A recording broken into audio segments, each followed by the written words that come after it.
Hello, friends. Good afternoon. Happy Friday noon. How are you all? After a long time, I have come on screen for you to share something important. That's uh, what will be the topic of today's video. আজকের ভিডিওর topic হচ্ছে সামাজিকতা, বন্ধুত্ব এবং ব্যক্তিত্ব। আমরা প্রায়শই যেমন আমি খুব বন্ধুপ্রিয় মানুষ না, ঠিক আছে? ছোটবেলা থেকে আমার বন্ধুত্বের সীমা পরিসীমা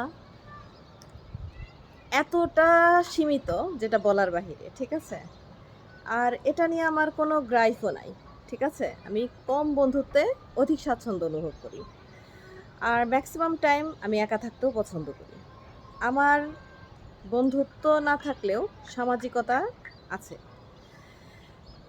সেটা কাজের পারপাজে হোক, যে কোনো পারপাজেই হোক, মানুষকে মানে কিছু কিছু মানুষ কিন্তু অ্যাভয়েড করা যায় না। তো আপনার চারপাশে আপনি দেখবেন প্রচুর এমন ব্যক্তিত্ব পাবেন যে মানে আপনাকে খুব ভালোবাসে, আপনাকে খুব ফিলও করবে, ঠিক আছে? আপনার সাথে খুব ভালো বন্ধু হওয়ার নাটক করবে, হ্যাঁ? কিন্তু দেখা যাবে যে আপনি একদিন একটা ভালো ড্রেস পরে গেলেন বা একটা ভালো শাড়ি সাডেনলি সে আপনাকে দেখলো আপনি একটা ভালো শাড়ি পরেছেন, হ্যাঁ?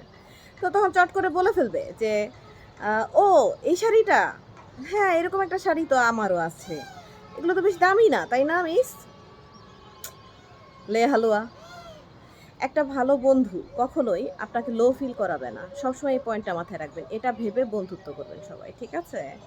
আর আমরা যেহেতু সামাজিক জীব, তাই বন্ধুত্ব করতে না চাইলেও অনেক ক্ষেত্রে আমাদেরকে এই ধরনের অনেক পরিস্থিতি ফেস করতে হয়। কিন্তু যে মানুষটা লো ফিল করানোর জন্য এটা বলে যে, "ও এই শাড়িটার তো বেশি দাম না। এরকম একটা শাড়ি তো আমারও আছে। এই শাড়িটা" মানে তার মনে রাখা উচিত নাম্বার 1 পয়েন্ট হচ্ছে শাড়িটা দাম হোক আর না হোক শাড়িটা অন্য কেউ পড়েছে এবং আপনি যখনই এটা নিয়ে একটা এই ধরনের মন্তব্য করবেন নেতিবাচক, তখনই এটা আমার বোঝা হয়ে যাবে যে আপনি আমাকে লো ফিল করাতে চেষ্টা করছেন। ঠিক আছে? আর হচ্ছে তখনই আমার কাছে একটা জিনিস মনে হয় যে এই যে আমি বন্ধুবিহীন মানে স্বল্প বা সীমিত বন্ধুর বাউন্ডারিতে চলাফেরা করি, সেটাই ঠিক আছে। ঠিক আছে? এই ধরনের বন্ধু যাই কিনা প্রতি পদে, পদে আপনাকে লো ফিল করাতে চেষ্টা করবে। আপনি একটু ড্রেস পরলে, আপনি একটা জামা পরলে, আপনি একটা ব্যাগ নিলে, আপনি একটা জুতো পরলে, সবকিছুতে মানে সবকিছু আপনার খারাপ। হ্যাঁ? আপনার সবকিছু আপনি কম দামে পড়েন, সবকিছু আপনি কম বাজেটের ব্যবহার করেন।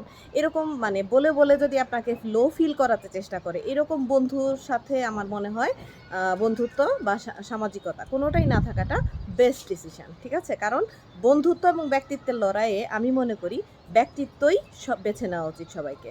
ব্যক্তিত্ব সারা জীবনের, বন্ধুত্ব সারা জীবনের থাকে না।